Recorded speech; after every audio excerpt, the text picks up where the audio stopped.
और यार तो हम लोग क्लासिफिकेशन ऑफ एल्कोहल पढ़ने वाले हैं, क्योंकि हमारे बीएससी 5th सेमेस्टर की केमिस्ट्री फर्स्ट का पार्ट है।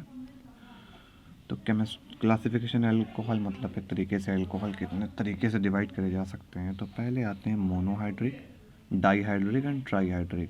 ठीक है, डाईहाइड्रिक को डाइओल भी कहते हैं, ट्राईहाइड्रिक को ट्रायोल भी कहते हैं।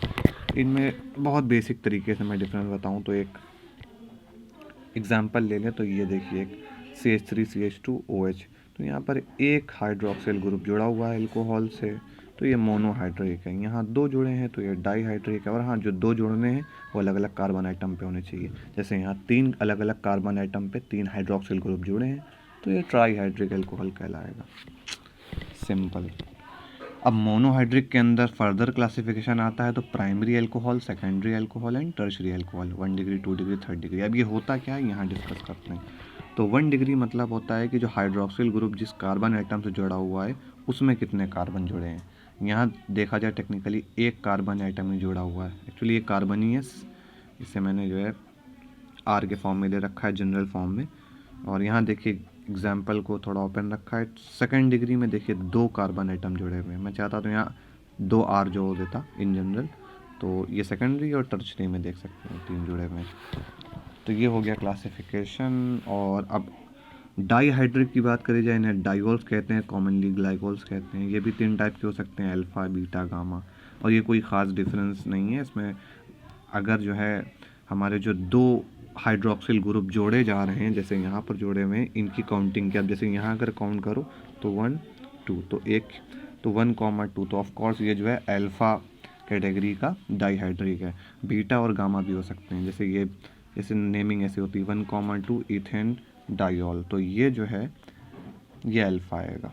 तो बीटा गामा भी ऐसे हो सकते हैं। इस पर ज़्यादा डिटेल में नहीं दे रखा है हम लोग की ईजी नोट्स में। और ट्राईहाइड्रिक के बारे में तो हमें इतना ही बताया गया, ट्राइओस, एग्जाम्पल ग्लिसरॉल या ग्लिसरीन कह सकते हैं हम लोग। ठीक है ना। उसके बाद नोमेनक्लेचर का टॉपिक आता है। नोमेनक्लेचर मतलब कि कैसे इसकी नेमिंग करी जाती है। तो कॉमन नेमिंग सिस्टम होता है। इसमें सिंपली जो है कह दिया जाता है कि ये radical attach to hydroxyl group, alkyl group की तरह ट्रीट करा जाता है, जैसे methyl alcohol, ethyl alcohol, carbinol system, IUPAC system. चलिए एग्जाम्पल समझते हैं। कॉमन नेम में जैसे मिथाइल एल्कोहल कहते हैं, तो मिथाइल एल्कोहल को ही कार्बिनॉल कहते हैं कार्बिनॉल सिस्टम में।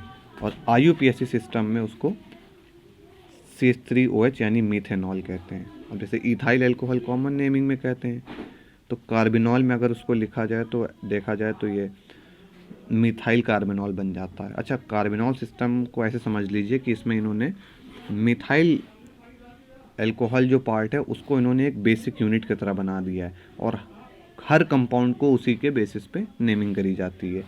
IUPAC तो आप जानते हैं, क्लास 10 से पढ़ रहे हैं। तो जैसे इथेनॉल, तो यहाँ जो इथेनॉल होता है CH3CH2OH, इसको इथेनॉल कह रहे हैं। वही कंपाउंड देखिए यहाँ अगर लिखा गया कार्बिनॉल सिस्टम में, उसी को मिथाइल कार्बिनॉल कहते हैं। और सेम चीज़ को कॉमन नेमिंग में इथाइल एल्कोहल कहते हैं।